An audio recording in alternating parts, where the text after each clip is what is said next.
Bismillahirrahmanirrahim. Kitab Mujmal Usul Ahli Sunnah wal Jamaah fil Aqidah. Kita masuk ke poin 12 dari bab yang pertama. Kata beliau yaitu kullu muhdatsatin fid dini bid'atun wa kullu bid'atin dhalalatun wa kullu dhalalatin finnar. Setiap perkara yang diada-adakan dalam agama itu bid'ah, dan setiap bid'ah itu sesat, dan setiap kesesatan itu tempatnya dalam api neraka. Pembahasan kita tentang bid'ah nih Pak, karena kata-kata bid'ah itu di negeri kita termasuk kata-kata yang menyeramkan. Kata bid'ah itu sebagian orang menganggap katanya itu vonis neraka. Namun tentunya kita penting untuk mengenal apa itu bid'ah dan bagaimana untuk mencap sesuatu itu bid'ah. Karena semua pasti ada kaidah-kaidahnya, tidak sembarangan.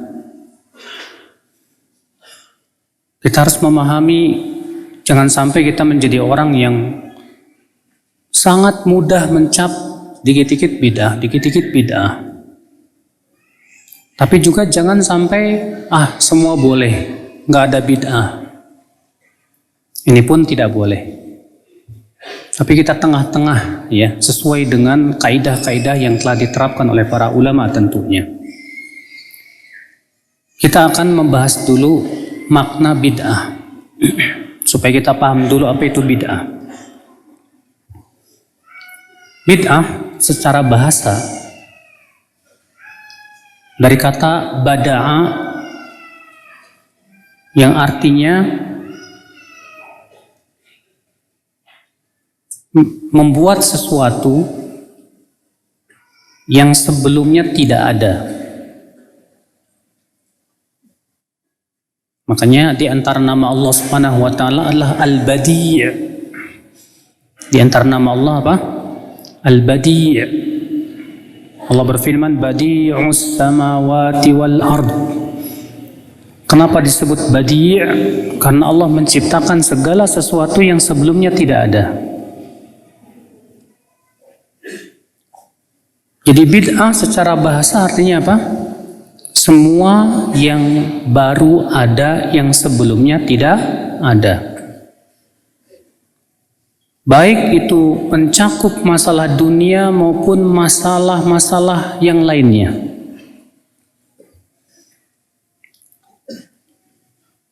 Mobil bid'ah tidak secara bahasa? Iya. Kacamata bid'ah enggak secara bahasa, Pak? Iya. HP yang antum punya bid'ah nggak secara bahasa? Iya. Demikian pula yang baru muncul di zaman sekarang, berbagai macam teknologi.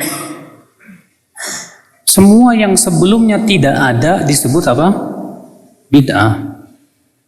Bahkan wajah antum juga bid'ah. Sebelumnya nggak ada. Tapi apakah sesuatu yang bid'ah secara bahasa itu juga bid'ah secara istilah? Jawab tidak. Karena makna secara bahasa jauh berbeda dengan makna secara apa? Istilah. Contoh sholat. Sholat secara bahasa artinya apa?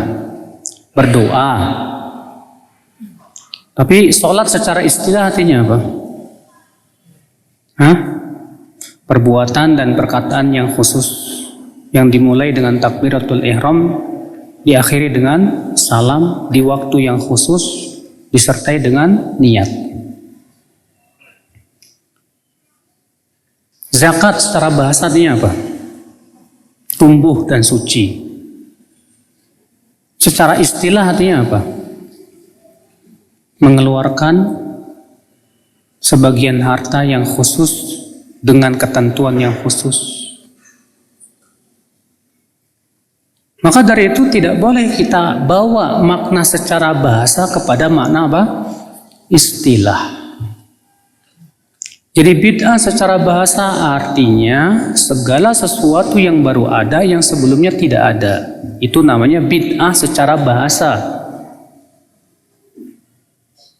Maka kalau ada orang berkata, wah kalau semua bid'ah berarti mobil bid'ah dong. Pesawat bid'ah dong. Kita katakan iya, mobil bid'ah, tapi bid'ah secara apa? Bahasa. Iya betul, pesawat bid'ah. Bahkan kalau antum membuat sebuah kue yang sebelumnya nggak ada, bid'ah. Tapi itu bid'ah secara apa? Bahasa. Adapun bid'ah secara istilah, apa itu? Al-Imam Asy-Syatibi memberikan sebuah definisi yang sangat bagus sekali. Beliau berkata, al-bid'atu hiya ibaratun an tariqatin fid dini mukhtara'atun tudahi syar'iyyah yuqsadu bis suluki 'alaiha al-mubalaghatu fit ta'abbudi lillahi subhanahu. Bid'ah adalah ungkapan tentang tata cara dalam agama. Ibaratun an tariqatin fid din. Ungkapan tentang tata cara dalam apa? Agama. Mukhtara'atun yang dibuat-buat. Tudahi syar'iyyah, mirip dengan syariat. Mirip dengan apa? Syariat. Yuqsadu bisuluki 'alaiha, di mana tujuan melakukan bid'ah itu apa? Al-mubalagha fit ta'abbud, bersungguh-sungguh untuk beribadah. Tujuan untuk melakukan bid'ah apa? Dalam rangka beribadah, bertaqarrub kepada Allah Subhanahu wa taala. Coba perhatikan definisi ini, Pak. Bid'ah adalah setiap tata cara dalam agama. Di sini Imam Asy-Syatibi menyebutkan bahwa bid'ah itu ada dalam perkara-perkara apa? Agama. Ingat Pak, urusan yang berhubungan dengan manusia itu ada dua macam. Ada yang berhubungan dengan agama, ada yang berhubungan dengan dunia. Adapun yang berhubungan dengan dunia, Allah Subhanahu wa taala telah memberikan kepada kita kaidah. Apa itu? Yaitu dalam surat Al-Baqarah ayat 29. Allah mengatakan, "Huwallazi khalaqalakum ma fil ardi jami'a." Dialah Allah yang telah menciptakan untukmu apa yang ada di bumi ini. Allah mengatakan, Allah menciptakan yang ada di bumi ini untukmu. Berarti semua yang ada di bumi ini pada asalnya halal untuk kita. Tidak boleh kita haramkan sampai ada dalil dari syariat.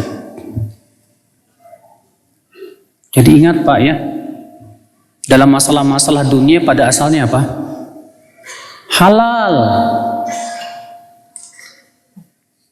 Dasarnya mah tadi surat Al-Baqarah ayat 29. Makanya kalau misalnya bapak-bapak ikhwatul Islam nih, saudara-saudara saya ini ragu dalam masalah yang sifatnya dunia, halal apa haram, jangan diharamkan dulu sampai ada dalil. Ustaz, apa hukumnya makan kepiting? Ada nggak dalilnya yang mengatakan bahwa haram makan binatang dua alam? Nggak ada.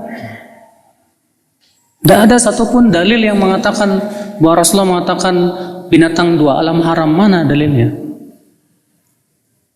Sama sekali tidak ada. Karena tidak ada dalil, tidak ada larangan, maka kita katakan pada asalnya yang berhubungan dengan masalah dunia apa? Halal. Kalau kodok, boleh nggak makan kodok? Siapa yang pernah makan sate kodok? Kalau kodok alias katak, itu sudah ada dalilnya. Rasulullah SAW melarang membunuh katak. Kemarin ada yang nanya ke saya, Ustadz, Rasulullah kan melarang membunuh katak, terus mengkonsumsinya boleh nggak? Lah, saya bingung. Emang kamu makan katak hidup-hidup ya? Saya bilang. Yang namanya orang mau mengkonsumsi pasti ngebunuh dulu kan ya? Sedangkan Nabi SAW melarang membunuh katak. Berarti sudah ada dalil yang melarangnya. Sedangkan kepiting tidak ada dalil yang melarangnya. Karena masalah dunia pada asalnya apa? Halal. Maka masalah antum mau bikin sebuah teknologi yang sebelumnya tidak ada, silakan. Masalah dunia pada asalnya apa? Halal. Selama itu bermanfaat, selama itu tidak membahayakan kehidupan manusia, silakan. Antum mau bikin sebuah kue yang baru ada di dunia, silakan. Iya. Adapun masalah yang berhubungan dengan agama, din, ibadah, karena agama ini milik siapa? Allah. Agama milik Allah, Pak. Allah berfirman, ala lillahi dinul khalis. Ketahuilah, milik Allah lah agama yang murni ini. Ibadah itu hak siapa? Hak Allah. Bukan hak hamba, bukan. Sedang karena agama ini milik Allah, maka tidak boleh ada siapapun yang berhak membuat syariat dalam agama kecuali dengan izin Allah Subhanahu wa taala. Karena agama milik Allah, tidak boleh seseorang mengklaim sesuatu termasuk agama kecuali dengan dalil yang jelas. Ibadah hak Allah, sedangkan Allah ingin diibadahi sesuai dengan apa yang Allah cintai dan ridai, bukan sesuai dengan selera kita.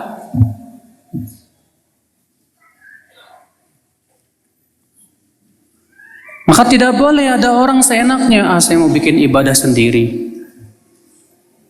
Tidak boleh kita katakan, subhanallah, dari mana dalilnya Anda bikin ibadah itu?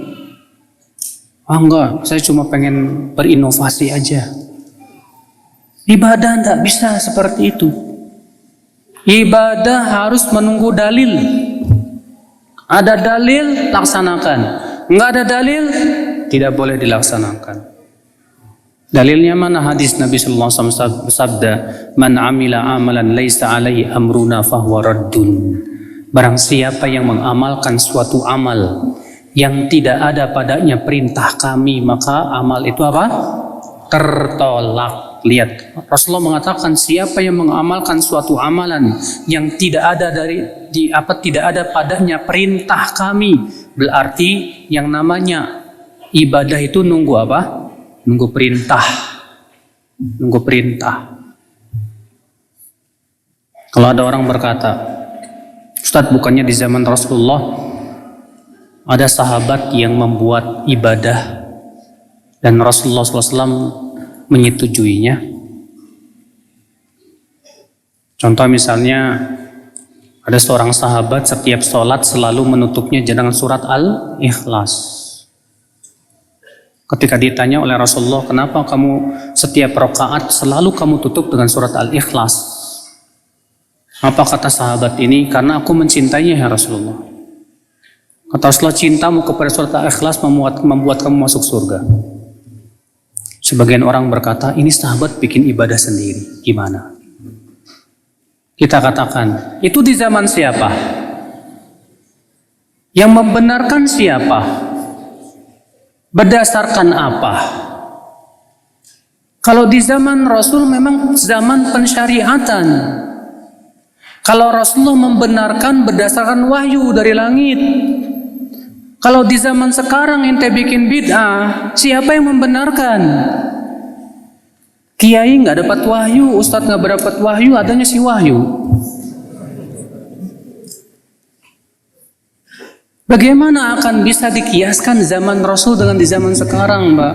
Kias yang sangat jauh berbeda. Maka dari itulah saudaraku sekalian, bid'ah itu hanya ada dalam masalah-masalah agama dan ibadah. Masalah dunia pada asalnya nggak ada bid'ah. Kecuali kalau masalah dunia itu dianggap sebagai ibadah berdiri sendiri. Contoh, saya punya keyakinan memakai kain wol itu adalah keutamaan. Sebagai takarruf saya kepada Allah, kita katakan mana dalilnya? Bahwa Rasulullah dahulu bertakarruf kepada Allah dengan memakai kain wol. Mana dalilnya? Gak ada. Bahkan yang ada pengingkaran dari para ulama salafus saleh.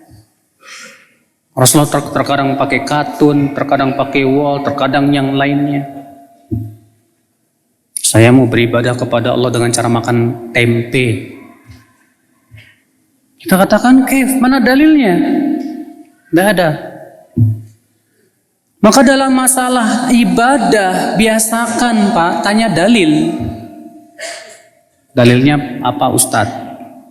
Ingat, ini masalah apa? Ibadah. Maka kalau antum ragu, ini ibadah, ada yang bilang bid'ah, ada yang mengatakan enggak. Gimana? Kalau antum ragu, jangan dilakukan dulu. Karena masalah ibadah pada asalnya apa?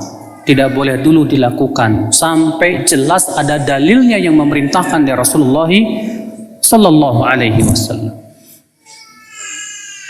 Faham Pak? Baik.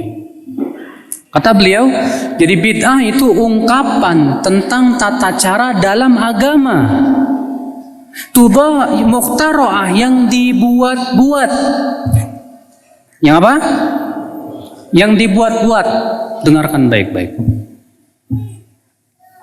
Saya mau tanya sama kamu.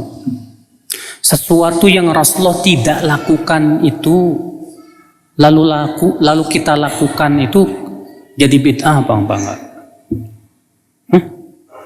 Sesuatu yang Rasulullah tidak lakukan lalu kemudian kita lakukan jadi bid'ah apa enggak?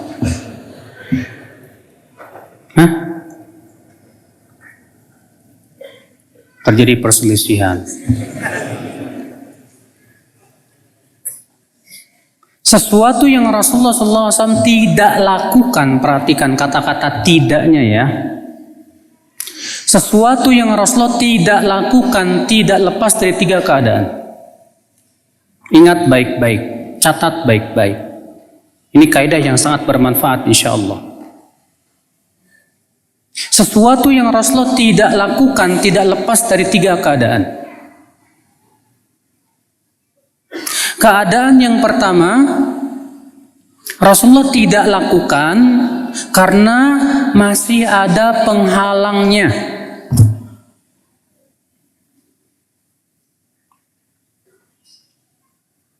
Keadaan yang pertama, Rasulullah SAW tidak lakukan karena masih apa?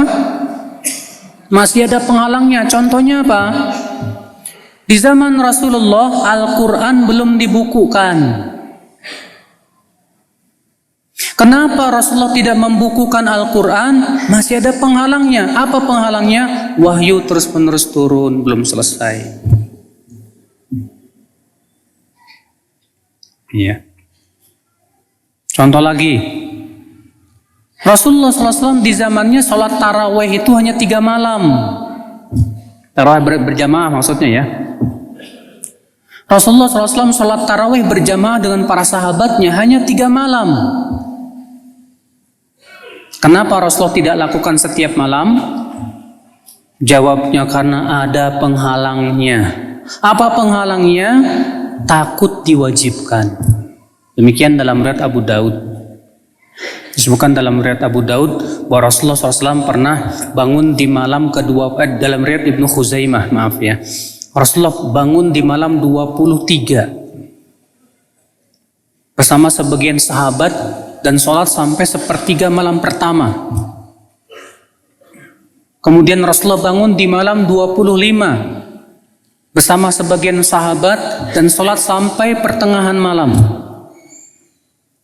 Kemudian Rasulullah bangun di malam 27 bersama para sahabat dan masjid menjadi sesak penuh. Dan sholat semalam suntuk sampai mendekati sahur. Malam berikutnya para sahabat sudah rame mau ikut sholat bersama Rasulullah. Di malam itu Rasulullah nggak keluar. Kemudian di pagi harinya Rasulullah bersabda, aku tahu kalian sudah berkumpul, tapi aku khawatir diwajibkan atas kalian.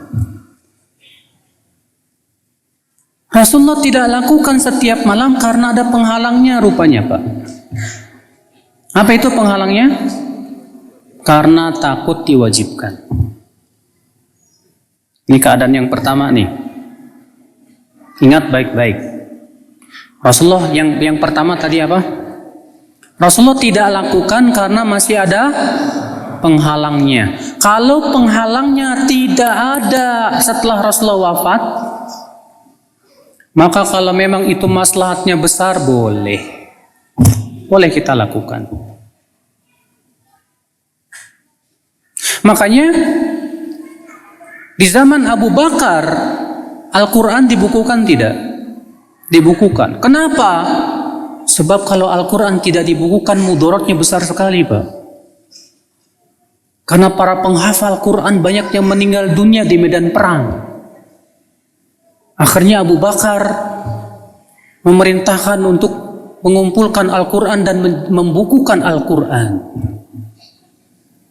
Seluruh sahabat sepakat bahwa ini bukan bid'ah. Kenapa di zaman Rasulullah tidak dibukukan? Karena ada penghalangnya. Wahyu terus menerus turun. Setelah Rasulullah wafat, penghalangnya sudah hilang. Sementara kebutuhan umat kepada Al-Quran dan mushaf Al-Quran sangat-sangat butuh. Bahkan itu dalam rangka menjaga Al-Quran jangan sampai hilang.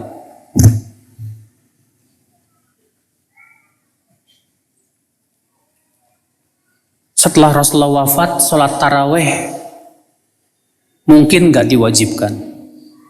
Sudah tidak mungkin lagi diwajibkan. Karena wahyu sudah terputus. Maka Umar melihat ini maslahatnya besar. Maka Umar pun kemudian menyuruh Ubay bin Ka'ab untuk jadi imam. Dan lalu melakukan sholat taraweh setiap malam. Lalu Umar berkata sebaik-baik bid'ah itu ini. Maksudnya kata Ibnu Rajab, bid'ah secara bahasa, bukan bid'ah secara istilah. Kenapa? Karena sholat tarawih bagaimana disebut bid'ah sementara Rasulullah melakukannya. Kenapa Rasulullah tidak lakukan setiap malam? Karena masih ada penghalangnya, takut diwajibkan. Setelah Rasulullah wafat, penghalangnya sudah tidak ada. Maslahatnya besar, maka seluruh sahabat sepakat dalam masalah ini. Dan para ulama seluruhnya sepakat, Pak. Bolehnya sholat tarawih tiap malam. Menjadi sunnah. Ini keadaan yang pertama, Pak. Ingat baik-baik ya. Rasulullah tidak lakukan, kenapa? Karena masih ada penghalangnya. Keadaan yang kedua, Rasulullah SAW tidak lakukan karena belum ada pendorongnya. Ya. Keadaan yang kedua apa tadi? Rasulullah SAW tidak lakukan karena belum ada pendorongnya. Contoh, di zaman Rasulullah ada nggak ilmu nahwu dan sorof, Pak? Belum ada. Kenapa belum ada? Belum dibutuhkan. Orang para sahabat orang yang sangat fasih bahasa Arabnya. Ya. Di zaman sahabat ada nggak ilmu hadis? Ada. Di zaman Rasulullah SAW ada nggak yang namanya ilmu tajwid? Nggak ada. Di zaman Rasulullah ada nggak yang namanya ilmu usul fikih? Nggak ada. Kenapa? Jawabnya karena di zaman itu belum dibutuhkan. Belum ada pendorongnya. Ya. Kemudian di zaman Ali bin Abi Thalib, banyak orang-orang yang tidak bisa bahasa Arab masuk Islam. Akhirnya mereka bersalah-salahan baca Al-Quran dan hadis, mengakibatkan berubah maknanya, Pak. Maka ini Ali melihat ini bahaya, ini bisa merusak Al-Quran dan hadis Nabi sallallahu alaihi wasallam. Maka Ali memerintahkan Abul Aswad Ad-Du'ali untuk meletakkan tata bahasa Arab. Paham nggak, Pak? Pak. Jadi yang kedua apa, Pak? Hah? Pak, itu yang bobo.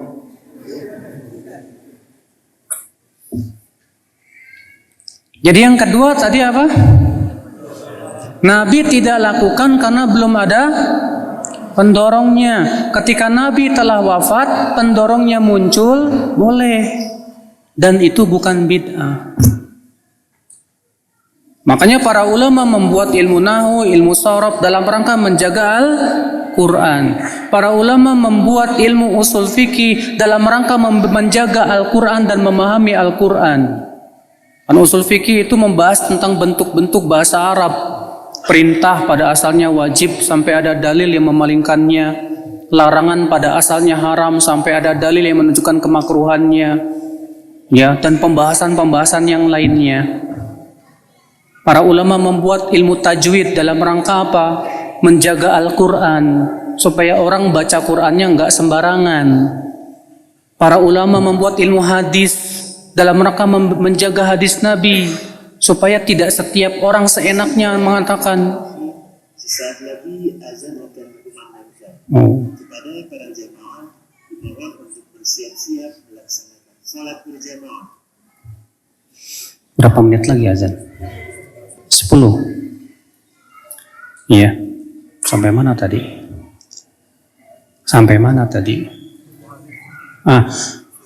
Para ulama membuat ilmu hadis dalam rangka menjaga hadis, Pak. Supaya tidak ada sembarangan orang mengatakan Rasulullah bersabda begini padahal dusta. Kenapa di zaman Nabi tidak ada? Karena itu semua belum dibutuhkan. Sehingga setelah Rasulullah wafat dan sangat dibutuhkan, bahkan kalau tidak dibuat, ini bahaya untuk Al-Quran dan hadis. Maka dibuatlah oleh para ulama. Berarti yang dibuat-buat itu, Pak, ada beberapa macam. Ini keadaan yang keberapa? Keadaan yang ketiga. Nabi SAW tidak lakukan, padahal penghalangnya tidak ada. Dan pendorongnya sudah ada. Ya. Tadi yang pertama, Nabi tidak lakukan karena masih ada penghalangnya. Yang kedua, Nabi tidak lakukan karena belum ada pendorongnya. Yang ketiga ini, Nabi tidak lakukan padahal penghalangnya tidak ada. Dan pendorongnya ada. Paham tidak? Tapi Nabi tidak lakukan. Maka itu artinya tidak disyariatkan. Maka itu artinya apa? Tidak disyariatkan. Contoh, seorang sahabat berkata, dahulu Nabi SAW sholat Idul Fitri dan Idul Adha tanpa adzan dan tanpa qomat. Ada enggak penghalang Rasulullah SAW untuk adzan? Tidak ada. Rasulullah mampu menyuruh Bilal adzan. Bisa. Ada pendorong untuk adzan dan qomat? Ada untuk mengumpulkan orang. Tapi Nabi tidak lakukan. Itu artinya bahwa adzan dan qomat memang tidak disyariatkan untuk salat Idul Fitri dan Idul Adha. Maka kalau di zaman ini ada orang adzan dan qomat untuk Idul Fitri dan Idul Adha, kita katakan apa? Bid'ah. Paham tidak? Fahami kaidah ini, Pak. Kita kembali kepada pembahasan. Kita sedang membahas perkataan Imam Asy-Syatibi. Jadi Imam Syatibi mengatakan bid'ah itu ungkapan tentang tata cara dalam agama yang dibuat. Nah, tadi sudah saya sebutkan, sesuatu yang dibuat-buat itu ada 3 keadaan tadi. Nggak lepas dari 3 keadaan. Perhatikan baik-baik, catat baik-baik, ingat baik-baik. Dengan kalau antum tahu 3 keadaan seperti ini, antum akan tahulah bahwa sebetulnya perbedaan sebagian ulama yang mengatakan bid'ah hasanah ada apa enggak itu sebetulnya perbedaan yang sifatnya kalau kita perhatikan ya perbedaan dalam mengungkapkan saja. Sebab mereka-mereka yang mengatakan adanya bid'ah hasanah enggak lepas dari 3 keadaan tadi. Contoh Imam Nawawi menyatakan bid'ah hasanah ada. Tapi ketika ditanya tentang sholat nisfu Sya'ban dan sholat raghaib, apa kata Imam Nawawi? Keduanya sholat yang bid'ah. Karena tidak ada dalilnya dari Rasulullah dan para sahabatnya. Dan orang yang mengingkarinya diberikan pahala. Padahal Imam Nawawi, beliau yang mengatakan ada bid'ah hasanah. Tapi beliau ketika ditanya tentang 2 sholat tadi, sholat nisfu Sya'ban dan sholat raghaib, beliau menganggap dua-duanya bid'ah. Kenapa? Karena itu masuk dalam yang ketiga tadi, saudaraku sekalian. Nanti insya Allah kita akan bahas secara tersendiri. Apa itu bid'ah hasanah? Apakah benar ada bid'ah hasanah atau tidak, itu pembahasannya nanti insya Allah. Adapun sekarang karena sudah mau sholat isya, ya. Bapak berapa menit lagi? Hah? Masih 5? Masih 5? Baik. Kalau begitu masih kita tudahi syar'iyyah. Jadi kata Imam Syatibi mendefinisikan bid'ah. Bid'ah itu apa tadi? Tata cara dalam, ingat, dalam agama ya, masalah dunia pada asalnya halal dalam agama. Yang dibuat-buat, apakah semua yang dibuat-buat itu pasti bid'ah? Belum tentu. Kita melihat 3 keadaan tadi. Tudahi syar'iyyah, mirip dengan syariat. Karena memang kalau kita perhatikan bid'ah itu mirip syariat, Pak. Ada kayak zikir-zikirnya gitu, tapi dibuat-buat semuanya. Ya. Yuqsadu bisuluki 'alaiha, di mana tujuan daripada membuat bid'ah itu apa? Dalam rangka beribadah kepada Allah. Nah, inilah saudaraku sekalian definisi bid'ah yang paling bagus. Itu definisi yang disebutkan Imam Asy-Syatibi dalam kitab Al-I'tisam. Iya. Ikhwata Islam, saudara-saudaraku sekalian. Kenapa sih bid'ah itu, Pak, dicela oleh Allah dan Rasulnya? Jawabannya habis sholat isya insyaallah. Kita tutup. Subhanakallah bihamdik, syahadu an la ilaha illa anta astaghfiruka. Assalamualaikum warahmatullahi wabarakatuh.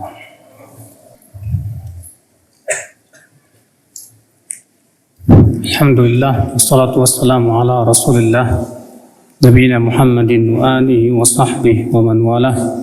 Asyhadu an la ilaha illallah wahdahu la syarikalah wa asyhadu anna Muhammadan abduhu wa rasuluh, amma ba'd. Tadi kita sudah menjelaskan tentang makna bid'ah. Kembali saya mengulangi lagi supaya lebih paham bahwa bid'ah secara bahasa beda dengan bid'ah secara istilah. Di mana bid'ah secara bahasa artinya semua yang baru ada yang sebelumnya tidak ada. Sedangkan bid'ah secara istilah yaitu ungkapan tentang tata cara dalam agama yang menyerupai syariat atau yang dibuat-buat dan mirip dengan syariat, di mana maksud tujuannya adalah untuk beribadah kepada Allah Subhanahu wa taala. Nah sekarang kenapa sih bid'ah itu tercela dan dicela oleh Allah dan Rasulnya? Sampai-sampai Rasulullah SAW dalam beberapa kesempatan khutbah beliau sering mengucapkan itu. Fa inna asdaqal hadisi kitabullah wa khairal hadi hadi Muhammadin sallallahu alaihi wasallam wa syarral umuri muhdatsatuha wa kullu muhdatsatin bid'ah wa kullu bid'atin dhalalah. Ini hadis diriwayatkan oleh Imam Tirmidzi, Abu Daud dan yang lainnya. Dan Nabi sering mengucapkan itu Pak dalam khutbah-khutbahnya. Baik dalam khutbah Jumat maupun yang lainnya. Kenapa? Karena Nabi ingin mengajarkan kepada kita dan mewanti-wanti tentang bahaya bid'ah. Nah, fa inna asdaqal hadis kitabullah. Sesungguhnya ucapan yang paling benar itu kitabullah.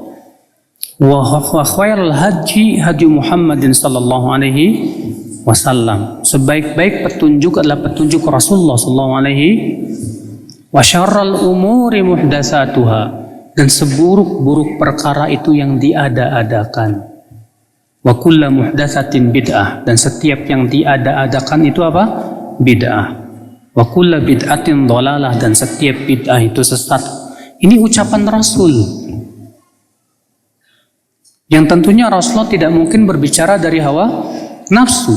Allah berfirman, "Wa ma yantiqu 'anil hawa in huwa illa wahyu yuha." Tidaklah Muhammad berbicara dari hawa nafsunya, akan tetapi itu adalah wahyu yang Allah wahyukan kepadanya. Allah pun dalam Al-Quran senantiasa mengingatkan tentang bahaya bid'ah itu. Di antaranya Allah berfirman dalam surat Ali Imran ayat yang ke berapa? Ke-6 kalau nggak salah ya.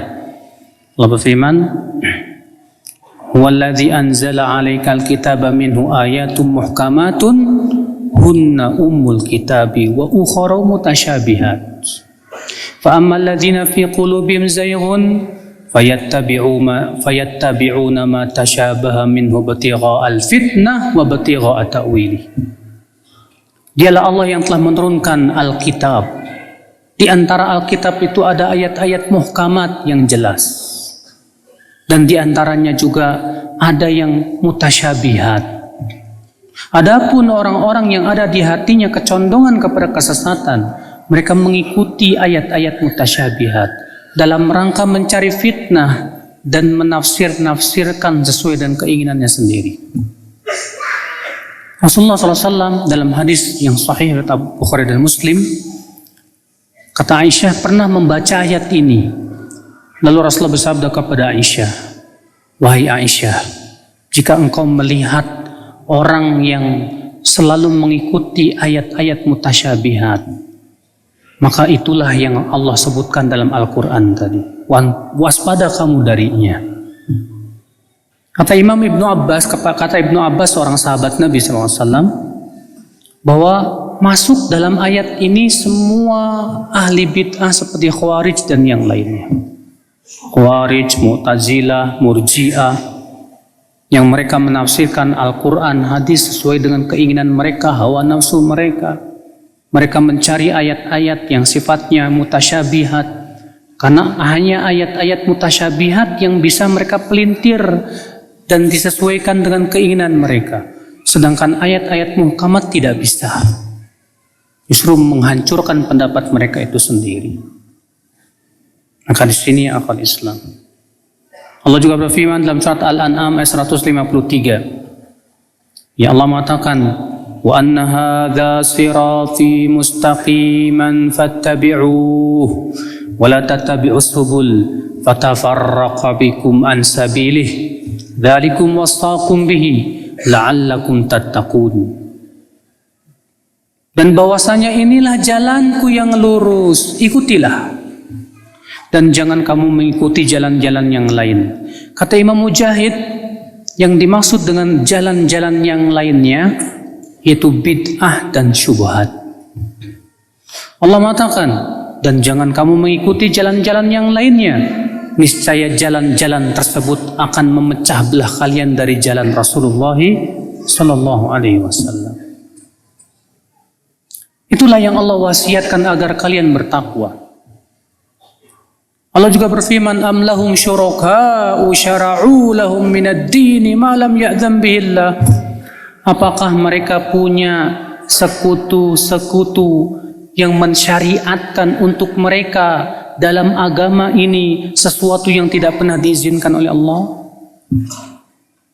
Allah mencela orang-orang musyrikin Quraisy yang merubah-rubah agama Nabi Ibrahim, membuat-buat perkara yang tidak pernah disyariatkan oleh Nabi Ibrahim alaihissalatu wassalam. Maka Allah mengatakan, apakah mereka punya sekutu-sekutu yang mensyariatkan dalam agama ini sesuatu yang Allah tidak izinkan? Saudaraku sekalian, dalam hadis Nabi SAW juga mencela orang yang melakukan kebid'ahan. Rasulullah bersabda, innallaha hajabat taubata an kulli sahibi bid'atin hatta yada'a bid'atahu. Allah menghalangi taubat dari setiap pelaku bid'ah sampai ia kembali kepada sampai ia meninggalkan kebid'ahannya. Hadis tersebut dikeluarkan Tabrani dan dari sini hasan insyaallah. Lihat, Rasulullah mengatakan Allah menghalangi taubat dari orang yang melakukan bid'ah. Kenapa kata para ulama? Karena orang yang berbuat bid'ah itu akibat menganggap ini kan baik. Selama ia menganggap baik, dia tidak akan pernah taubat, Pak. Maka Allah halangi taubat sampai ia meninggalkan kebid'ahannya. Saudara-saudara sekalian, orang yang berbuat bid'ah itu Pak sama saja menuduh Rasulullah belum menyampaikan syariat secara sempurna. Imam Malik bin Anas, tahu Imam Malik? Imam Malik, Imam Darul Hijrah, berkata apa? Man ibtada'a fid dini bid'atan faqad za'ama anna Muhammadan khana risalah. Wa dzalika li anna Allah azza wa jalla yaqul al-yawma akmaltu lakum dinakum wa atmamtu alaikum ni'mati wa raditu lakumul islam dina. Faman lam yakun yawma idzin dinan lam yakunil yawma dina. Kata Imam Malik, siapa yang membuat satu bid'ah saja dalam agama, sungguh ia telah menuduh Rasulullah mengkhianati risalah. Karena Allah berfirman, pada hari ini aku telah sempurnakan agamamu. Maka yang di hari itu tidak termasuk agama, hari ini pun tidak termasuk agama. Orang yang berbuat bid'ah menikam kesempurnaan Islam. Seakan-akan dia mengatakan Islam belum sempurna kecuali dengan kebid'ahan saya. Makanya Imam Syaukani ketika membahas ayat tadi, al-yauma akmaltu lakum dinakum, pada hari ini aku telah sempurnakan untukmu apa? Kata beliau, kita jadikan ayat ini untuk membantah setiap orang yang berbuat bid'ah. Kita katakan kepada mereka, apakah agama ini telah sempurna tanpa bid'ah kamu atau belum sempurna? Bila ia menjawab, agama ini sudah sempurna tanpa kebid'ahan saya, kalau begitu buat apa kita sibuk sama bid'ah kamu? Kalau dia berkata, agama ini baru sempurna dengan kebid'ahan saya, berarti dia sudah menikam Rasulullah sallallahu alaihi wasallam dan mencela ayat Al-Quran. Maka saudaraku sekalian, ikhwatal Islam azani Allah, makanya kenapa bid'ah itu tercela? Karena bid'ah itu bisa merusak kemurnian Islam. Ya.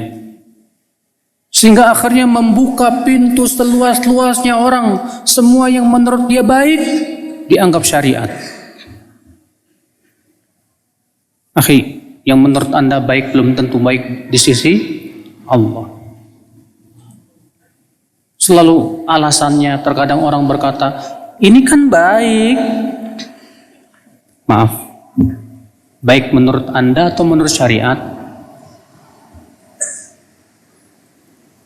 Apakah Anda pembuat syariat? Yang menurut Anda baik, apakah yakin baik di sisi Allah? Allah menyebutkan apa? Wa asa an takrahu syai'an wa huwa khairul lakum wa asa an tuhibbu syai'an wa huwa syarrul lakum wallahu ya'lam wa antum la ta'lamun. Boleh jadi kamu tidak menyukai sesuatu padahal itu baik buat kamu. Dan boleh jadi kamu menyukai sesuatu ternyata itu tidak baik buat kamu. Allah yang tahu, kamu tidak tahu. Makanya jangan sok tahu. Sementara kita kan sok tahu banget, Pak. Menurut saya ini baik loh. Menurut ente, itu siapa? Ente pembuat syariat. Yang berhak membuat syariat hanya Allah Rabbul Izzati wal Jalalah. Karena dia pemilik agama ini yang telah sempurna. Siapapun yang mengatakan ini baik, wajib mendatangkan hujah dan dalil dan keterangan dari Allah dan Rasulnya bahwa ini memang itu baik menurut Allah dan Rasulnya. Kalau dia mengatakan ini baik, tapi ia tidak bisa mendatangkan keterangan dari Allah dan Rasulnya, ini bahaya, Pak. Makanya Imam Syafi'i berkata apa? Apa kata Imam Syafi'i? Man istahsana syai'an faqad syara'. Siapa yang menganggap baik sesuatu, sama saja ia telah membuat syariat. Imam Syafi'i, ini mengatakan Imam Syafi'i, Pak. Siapa yang menganggap baik sesuatu, ia telah membuat apa? Dia sudah mensyariatkan. Sementara syariat milik siapa? Milik Allah Jalla wa'ala. Berarti siapapun yang mengklaim itu baik, wajib ada keterangannya dari syariat Allah Rabbul Izzati wal Jalalah. Mana? Anda beragama tidak boleh seenak Anda, semau Anda, yang menurut pendapat Anda baik, belum tentu di sisi Allah. Inilah saudara-saudaraku sekalian, ikhwatul Islam, azani Allah wa iyyakum. Makanya cukup kita ikuti Rasul aja, cukup ittiba. Makanya Abdullah bin Mas'ud berkata apa? Ittabi'u wa la tabtadi'u faqad kufitum. Ikuti aja, nggak usah bikin-bikin yang baru. Kamu itu sudah dicukupi loh. Kurang apa lagi? Yang jelas dalilnya aja masih banyak yang ditinggalin. Ini udah sibuk dengan sesuatu yang gak ada dalilnya sama sekali. Allah musta'an, akhal Islam.